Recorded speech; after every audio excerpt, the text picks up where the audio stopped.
Shiva est la cure conservatrice et hémodynamique de l'insuffisance veineuse en ambulatoire.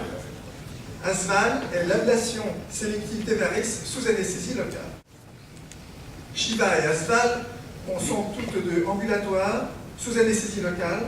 Elles préservent le tronc saphénien sans déconnexion saphéno-fémorale afin de supprimer le reflux tronculaire dans des indications sélectionnées.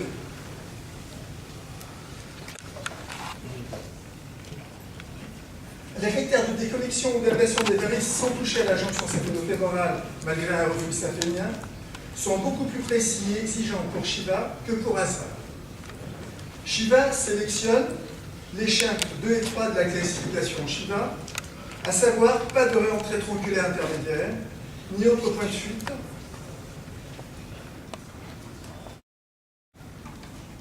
en identifiant les shunts 2 dans la valve terminale et continente, et les shunts 3 dans la valve terminale est incontinente.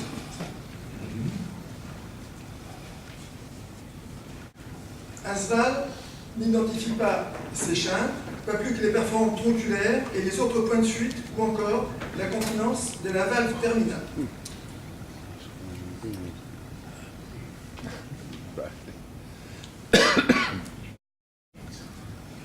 Pourtant, les critères Shiva ignorés par Asval sont indispensables pour prédire la récidive de reflux.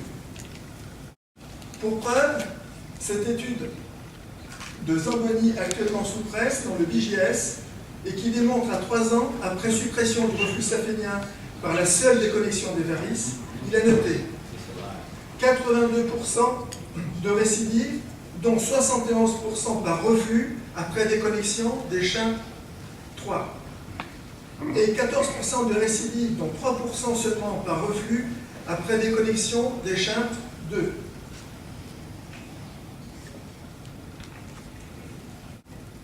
Technique et résultat. La déconnexion Shiva des shunts 2 et 3 aboutit à la suppression du reflux saphénien. Il respecte le drainage des varices, dont le calibre se normalise sans risque de télangiectasie. Les phlémectomies Asval aboutissent elles aussi à la suppression du reflux saphénien, sauf si une perforante tronculaire de réentrée a été négligée et non reconnue. Leur caractère extensif favorise la survenue de télangiectasie. L'activation secondaire d'une perforante de réentrée est la cause la plus fréquente de récidive du reflux.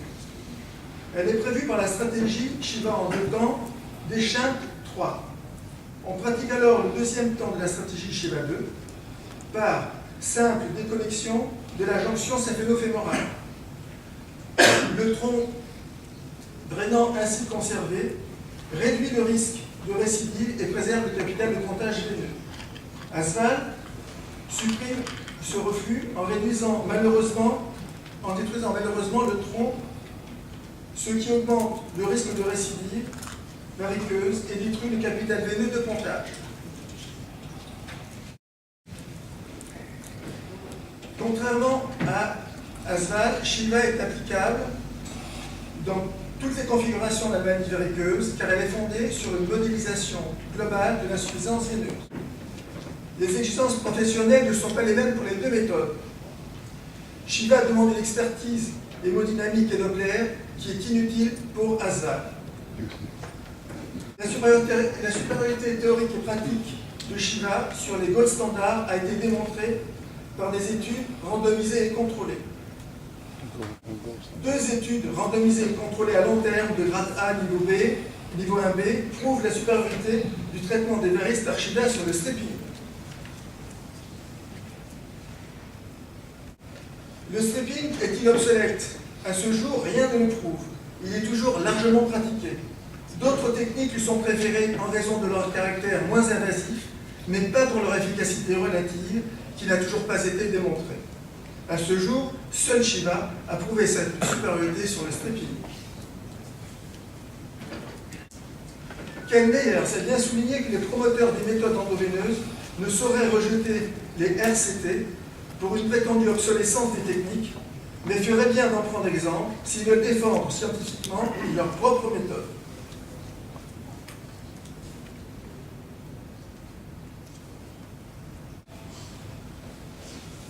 Quant à Asval, son défenseur, Jean-Jérôme Oudex, ici présent, reconnaît qu'elle n'est autre que la technique Muller, mais qu'elle est intéressante par l'originalité de ses fondements théoriques. Mais quelle est donc cette nouvelle théorie? Selon son promoteur, la théorie Asval repose sur un effet aspiratif du réservoir variceux, mais ce qui est en contradiction irrévocable avec les lois de la physique telles que nous les connaissons aujourd'hui. C'est aussi une décoaptation valvulaire secondaire à la dilatation, mais qui est contredite par le Doppler quotidien qui montre exceptionnellement des dilatations sans reflux, mais fréquemment des reflux sans dilatation, comme le confirme clairement la récente étude longitudinale de l'évolution variceuse rapportée par Schütz dans Phlébologie sur 740 enfants de l'âge de 10 ans jusqu'à l'âge de 20 ans. Asval, l'élimination du reflux n'est pas une nouveauté à Asval, car ce phénomène est démontré par Shiva depuis 20 ans. Asval n'est donc pas une innovation.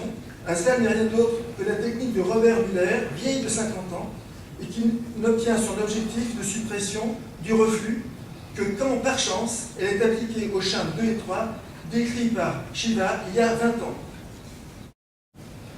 Tant que les autres méthodes ne seront pas sérieusement prouvées égales ou supérieures à Shiva, il n'existe plus aujourd'hui d'excuse scientifique ou professionnelle pour ne pas en tenir compte. D'autant qu'elle est peu invasive et préserve du capital veineux, dont le besoin va encore grandir avec le vieillissement de la population.